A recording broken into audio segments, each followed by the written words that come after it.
bishop and knight and king versus king. Now this checkmate is thought by many to be very hard, and in some ways it is. It definitely requires practice. And a lot of people, I think, don't even bother to learn it because they feel that such a thing will rarely occur in practice. Well, first of all, it'll definitely occur at least a couple times in your chess career, maybe not that often. But more importantly, what the bishop and knight checkmate really allows you to understand, or helps you understand, is how the bishop and knight can work together as a team. And that's critical not only in this endgame, but throughout the game of chess, in the opening and in the middle game as well. What we'll find is that there are various patterns that the bishop and knight can use to control key squares or areas. Now, a key facet of all of these patterns, or a commonality to all of them, is that if we have a dark squared bishop like in this position, any pattern that we create, the knight will be itself on a dark square so that it can control the light squares. For example, in this position, the bishop controls these dark squares, and the knight controls these, forming, as you see, a wall. And we'll see various patterns like this throughout this checkmate, where the bishop and knight will form a pattern controlling alternating color squares. Okay, now I think we can divide this checkmate into a number of operations. And the first is simply to drive him back to the side of the board, any side. Okay. Now, what's critical to know about this is that we need to checkmate black in a dark squared corner. It turns out that it simply won't work to checkmate him in a light squared corner if we have a dark squared bishop. And vice versa, if we had a light squared bishop, we'd need to checkmate him in one of the light squared corners. Okay? So let's do the first part of the operation, just moving him back to the side of the board. So in a position like this, with a little bit of practice, what you'll be able to find is that you'll be able to push the king back using a variety of patterns. For example, now that I've formed this barrier from C1 to C5 to F5, my bishop and knight are in a good position. So now I just want to move my king in. So I'll play king F5. Okay. Let's say black is savvy. Black has obviously some choices of what to do here. But let's say he's savvy to the fact that I want to checkmate him in a dark squared corner, so he runs to a light squared corner. Okay, so he runs. And let's say he goes all the way back. So now, at this point, I obviously need to get him out of that corner and walk him like a dog all the way over to the square H8. Or if I needed to, I could also march him over here to the square A1. So either of those squares I need to push him to. And clearly, just by process of deduction, the only square that only means by which I can control A8 is with the knight. My bishop, a dark squared bishop, doesn't touch that universe. He's only in the dark squared universe. Okay, so let's take a look. Let's play knight D5 to bring our knight in. King A8. Knight C7. So I'm taking away the square A8. He moves to B8. Bishop G1. Zugzwang. I'm forcing him to move because he cannot move to the corner. He has to move out. King C8. And I'll now play bishop A7, taking away the square B8. Okay, so clearly now the king. And the natural move for us is knight D5, trying to prevent his escape on E7 here. Okay, now is where it gets maybe a little bit technical. We need to know how to walk the king over after we've accomplished this first phase of pushing him to the side of the board. And in this position, black really has two options. It's this position that should be our paradigm, okay, because we should be able to force this position simply by pushing him to the back and then extricating him from that light squared corner of the board. Okay, so we're going to look at two options. One, a desperate attempt for black to try to get back to his corner. And then two, the probably more difficult task for us is going to be when he tries to flee and then out this way. Okay, let's look at the slightly easier version first. Okay, king c8. Clearly, our move is clear. Knight e7. We need to take away that square. Notice that the pattern is simple in a lot of ways. We're taking away the square in which he, forcing him to go closer to h8, and we're going to use zugzwang to push him over again. So king d8, king d6, king e6, king e8 is forced, and now just king e6. Okay.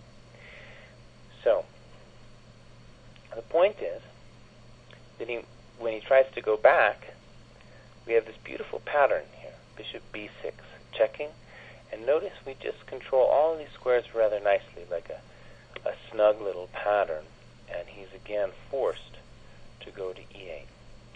So notice that along each step of the way, we took away a square. First we took away this a8, then b8, then c8, then d8. Okay. So I think here you might want to experiment with different ways of doing it, but I always like just to put my knight onto f5. Seems like a very logical location. King f8. And now, clearly, he's going to try to either run or to come back, and we can just do simple maneuvers to prevent him. And these, I love these maneuvers because they really show how the pieces work together. So bishop d4, with the idea, when he comes back, playing bishop f6, cutting the king's escape on d8, but also now exerting key influence over on the king side of the board. Okay, so he has to come back. And again, I think there's more than one way to do it here, but just maybe the kind of fanciest, prettiest way is now bishop e7. And the nice thing about that is now if he plays king e8, we have knight g7 or d6 checkmate. So what that forces him to do is to go to g8, and now if you're practiced in the two-bishop checkmate, you'll recognize that we're very close to establishing the cage or the box where we can trap the king in to this little corner. And once we do that, we'll have more freedom and time to move our knight around because we won't be afraid of him escaping. Okay. So, king g8, king f6 looks like a good move.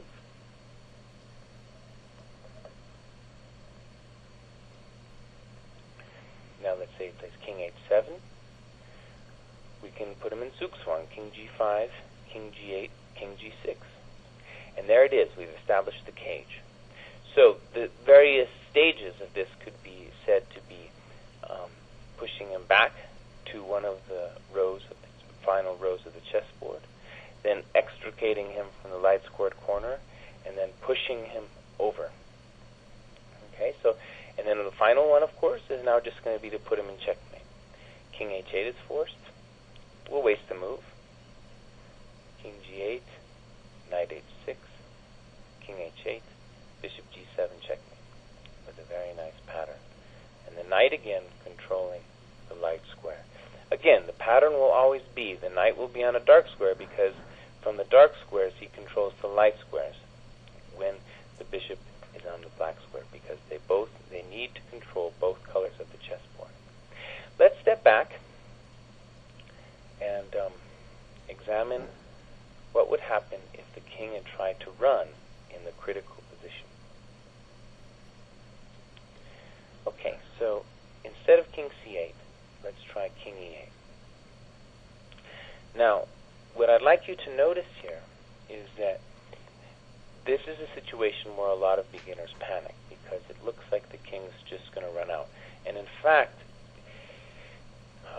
in your early attempts at trying to do this, it will probably be very difficult for you to rein the king in. What white needs to look for now is a way to prevent black from simply escaping along these light squares. If he escapes, he could greatly prolong the game or even draw it by going to the next light squared corner.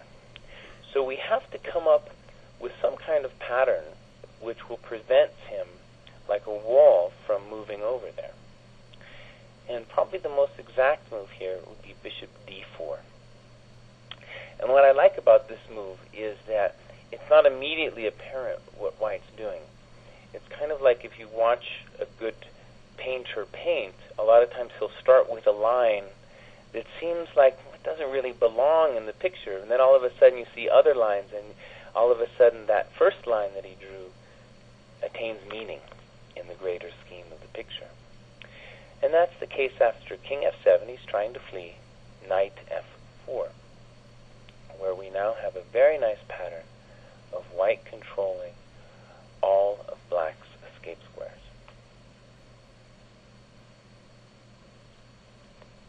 Okay, king e7. Not much else to do. We'll waste a move, but also improve the position of our bishop. King e8. Now, like the last time, we're going to need to take away squares from black. And now what we can do is another nice pattern. We basically, in the last move, we put him in zugzwang, forcing him to move away. And now we can play bishop f6, cutting off the d8 square. So that range of escape is gone. And now when he threatens our bishop, we can just put him on g5. And now we've secured a nice cage, even though it's a little bit bigger, through all of these squares. Now you can still go back to e8, but since we have d7 covered, he's really in a box. There'll be no way out for him. Okay, so king e8, king d6, king f7, king d7. We've made the box smaller. King f8, king e6. We've improved the position of our king. Notice in all of these things, we need every single piece needs to play an important role. King e8. And I think there's many ways of doing this, but by analogy with the last variation, what white can do is play a tricky move, knight h5. Okay, so I take away this square, but I also have a nice surprise in mind because I know that black has to go to f8, and then I'm going to play bishop e7 with a similar trick to the last variation, because now if black plays king e8, we have either knight g7 or knight f6 checkmate. So he has to go to g8, and now we can see that he's in the box again, right? So now that he's in this cage, we've really reached the final stage, right? We put him in a cage, and then we put him in checkmate. So, for example, king f6, king h7, king g5, king g8, king g6, king h8. Now that we have him in this cage, we really can take our time to create the checkmate. So, for example, we can move our knight to a better position, waste a move with the bishop, and now do the pattern that should be familiar. Okay, in closing, what I'd like to say is this checkmate can be very frustrating when you're trying to learn it at first, because I think when I've demonstrated it, it might have seemed easy, but in fact, these patterns require a great deal of practice to get used to them. And remember, the point of this exercise isn't just to know how to checkmate your opponent at the end of the game, but it's to know how the coordination of the bishop and knight works. By seeing it in this very simple position, simple again meaning just a small number of pieces on the board, you'll be able to see those positions, those patterns in positions where there's a lot of pieces on the board. It's complicated. But now that we've known a lot about these patterns, we'll be able to see those things. Okay, so So I suggest you practice this, and you might even set yourself a goal of trying to checkmate a friend of yours in 1 minute. But before you do that, give yourself a half an hour on the clock. So this is International Master Jesse Kraai, hoping you've enjoyed this presentation.